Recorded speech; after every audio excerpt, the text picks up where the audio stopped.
కృష్ణా జిల్లా గుడివాడ వైసీపీ అభ్యర్థి కొడాలి నాని వివాదంలో ఇరుక్కున్నారు. నామినేషన్ పత్రాల్లో తప్పుడు సమాచారం పెట్టారని రిటర్నింగ్ అధికారికి టీడీపీ నేతలు ఫిర్యాదు చేశారు. మున్సిపల్ కార్యాలయాన్ని క్యాంపు కార్యాలయంగా వినియోగించినట్లు ఫిర్యాదులో పేర్కొన్నారు.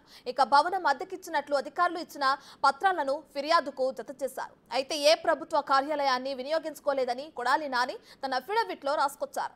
తప్పుడు సమాచారం ఇచ్చిన కొడాలి నాని అభ్యర్థిత్వాన్ని తిరస్కరించాలని డిమాండ్ చేశారు. దీంతో రిటర్నింగ్ అధికారి నిర్ణయంపై సర్వత్రా ఉత్కంఠ నెలకొంది.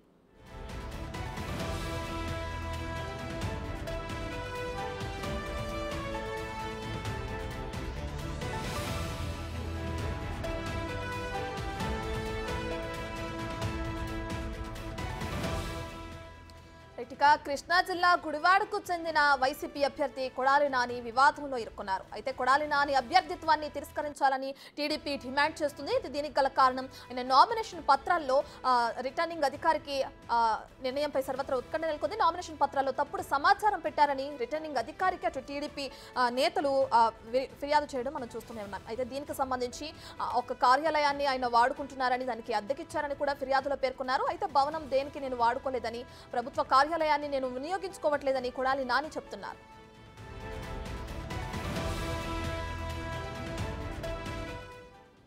ఇదే అంశానికి సంబంధించి మరింత సమాచారాన్ని మా ప్రతినిధి మల్లికార్జున్ ఫోన్ ఇన్లో అందిస్తారు. సో మల్లికార్జున్, ఇప్పటికే చూసుకుంటే ఎలక్షన్స్ కి దగ్గరలో ఉన్నాయి. అయితే ఈ సమయంలో వైసీపీ అభ్యర్థి కొడాలి నాని పైన అటు టీడీపీ నేతలు రిటర్నింగ్ అధికారికి కూడా ఫిర్యాదు చేయడం చూస్తున్నాం. దీనికి సంబంధించిన డీటెయిల్స్ ఈ విధంగా ఉన్నాయి.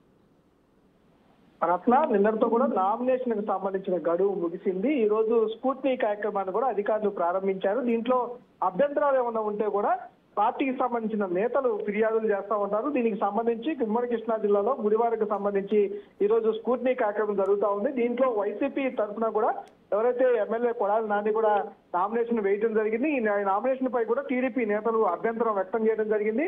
ఈ అభ్యంతరం వ్యక్తం చేసే క్రమంలో కూడా కొంచెం ఎవరైతే ఆర్డీఓ కార్యాలయం జరుగుతున్న నామినేషన్ స్ఫూర్తికి సంబంధించి ఇటు కొడాలి నాని తరఫున కొంతమంది నేతలు, వైసీపీ నేతలు పాల్గొనడం జరిగింది. టీడీపీ తరఫున ఎమ్మెల్యే అభ్యర్థిగా ఎవరైతే ఉన్నారో రావి సంబంధించిన టీడీపీ నేతలు, అలాగే మాజీ ఎమ్మెల్యే రావితో పాటుగా కూడా టీడీపీ అభ్యర్థి కూడా పాల్గొనడం జరిగింది. ఈ పాల్గొన్న క్రమంలో కూడా కొన్ని అభ్యంతరాలు, కొడాలి నాని నామినేషన్ మీద కొన్ని అభ్యంతరాలు వ్యక్తం చేయడం జరిగింది. గతంలో ఏదైతే వైసీపీ అధికారంలోకి వచ్చినప్పటి నుంచి కూడా మున్సిపల్ సంబంధించిన కార్యాలయం ఏదైతే ఉందో ప్రభుత్వ భవనాన్ని వైసీపీ కార్యాలయం కూడా ఆయన వినియోగించుకున్నట్టు కూడా అభ్యంతరం వ్యక్తం చేస్తా ఉన్నారు. దాన్ని ఈ నామినేషన్ లో కూడా పొందుపరచలేదని వెల్లడిస్తా ఉన్నారు. దాంతో పాటుగా మరికొన్ని కేసులకు సంబంధించి సుమారు 5 కేసులు పైగా కూడా కొడాలి నానిపై నమోదైనవి కూడా చెప్తా ఉన్నారు. అందులో 3 కేసులు మాత్రమే మెన్షన్ చేశారు, మిగతా కేసులను మెన్షన్ చేయడానికి కూడా అభ్యంతరం వ్యక్తం చేయడం జరిగింది. ఈ అభ్యంతరాలన్నింటిపై కూడా ఎవరైతే ఆర్ఓగా పనిచేస్తా ఉన్నారో ఆర్ఓ ఇవన్నింటినీ కూడా పరిశీలించకుండా అభ్యంతరాలు చెప్పినప్పుడు కూడా వాళ్ళు వినకుండా కూడా ఏకపక్షంగా నిర్ణయాలు తీసుకుంటున్నారంటూ కూడా ఇటు టీడీపీ నేతలు అయితే ఆరోపిస్తున్న పరిస్థితి కూడా కనిపిస్తా ఉంది. ఎన్నికల సంఘానికి సంబంధించిన నిబంధనల ప్రకారమే అభ్యంతరాలు వ్యక్తం చేసినా కూడా సమాధానం చెప్పకుండా ఆర్ఓ స్థాయి అధికారి బయటకు తమను పంపేస్తామంటూ కూడా బెదిరించినట్టుగా కూడా వాళ్ళు చెప్తున్న పరిస్థితి కూడా కనిపిస్తా ఉంది. ఆర్ఓ వ్యవహారంపై కూడా ఎన్నికల సంఘానికి ఫిర్యాదు చేస్తాము, అభ్యంతరం తెలుపుతామంటూ ఫిర్యాదు చేస్తామంటూ కూడా ఇటు టీడీపీ నేతలు చెప్తున్న పరిస్థితి కనిపిస్తా ఉంది. రైట్ మల్లికార్జున్, అయితే దీనికి సంబంధించి ఏదైతే వైసీపీ అభ్యర్థి కొడాలి నాని పైన టీడీపీ నేతలు ఫిర్యాదు చేశారో దానికి సంబంధించి రిటర్నింగ్ అధికారి ఎటువంటి నిర్ణయం తీసుకోనున్నారు అనే దానిపైన కూడా ఉత్కంఠ నెలకొంది. అయితే దీనికి సంబంధించిన నిర్ణయం ఎప్పుడు వెలువడే అవకాశం ఉంది?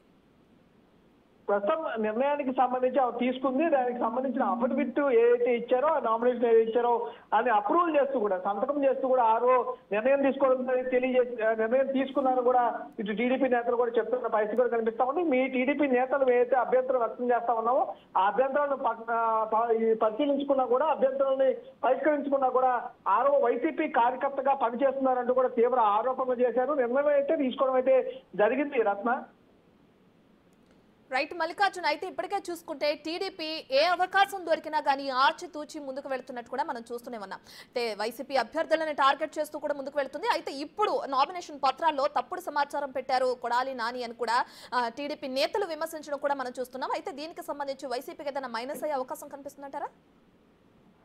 ప్రస్తుతానికైతే ఆర్ఓ తీసుకున్న నిర్ణయం బేస్ చేసుకొని వీళ్ళు కేంద్ర ఎన్నికల సంఘానికి ఇటు రాష్ట్ర ఎన్నికల సంఘానికి కూడా ఫిర్యాదు చేస్తామని చెబుతున్న పరిస్థితి కూడా కనిపిస్తా ఉంది. ఏదైతే ఆ అఫిడవిట్ ఎవరైతే కొడాలి నాని అఫిడవిట్ ఏదైతే దాఖలు చేశారో ఆ అఫిడవిట్ తో పాటు తాము తెలిపిన అభ్యంతరం అక్కడ ఆర్ఓ ప్రవర్తించిన తీరు పైన కూడా ఎన్నికల కమిషన్ కి ఫిర్యాదు చేస్తామని చెప్తా ఉన్నది. ఫిర్యాదు బేస్ చేసుకుని ఎన్నికల కమిషన్ ఎలాంటి నిర్ణయం తీసుకుంటుంది అనేది వేచి చూడాల్సిన పరిస్థితి కూడా కనిపిస్తా ఉంది. ఎన్నికల కమిషన్ కనుక సీరియస్ గా దానికి సంబంధించిన అభ్యంతరాల పైన ఫిర్యాదు పైన నిర్ణయం తీసుకుంటే కనుక కొడాలి నానికి సంబంధించిన ఏదైతే అఫిడవిట్ నామినేషన్ క్యాన్సిల్ అయ్యే అవకాశం కూడా ఉంటుంది. దానికి సంబంధించి అంటే విచారణ జరిగిన తర్వాత మాత్రమే నిర్ణయం తీసుకునే అవకాశం కనిపిస్తా ఉంది.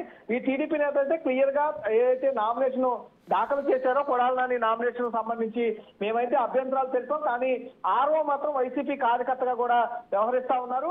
ఎన్నికల కోడ్ వచ్చిన తర్వాత కూడా కొడాలి నాని ఫోన్ చేసి మాట్లాడుతూ ఉన్నారంటూ కూడా వాళ్ళు అభ్యంతరం తెలియజేశారు. ఫిర్యాదు కూడా చేసినట్లు కూడా వెల్లడిస్తున్న పరిస్థితి కూడా కనిపిస్తా ఉంది. ప్రస్తుతం అయితే ఆర్ఓ తీసుకున్న నిర్ణయం పైన కూడా ఇటు ఎన్నికల కమిషన్ కి ఫిర్యాదు చేసిన తర్వాత ఎలాంటి నిర్ణయం తీసుకుంటారనేది ఉత్కంఠ అయితే కొనసాగుతూ ఉంది. రత్న రైట్, థ్యాంక్ యూ మల్లికార్జున్.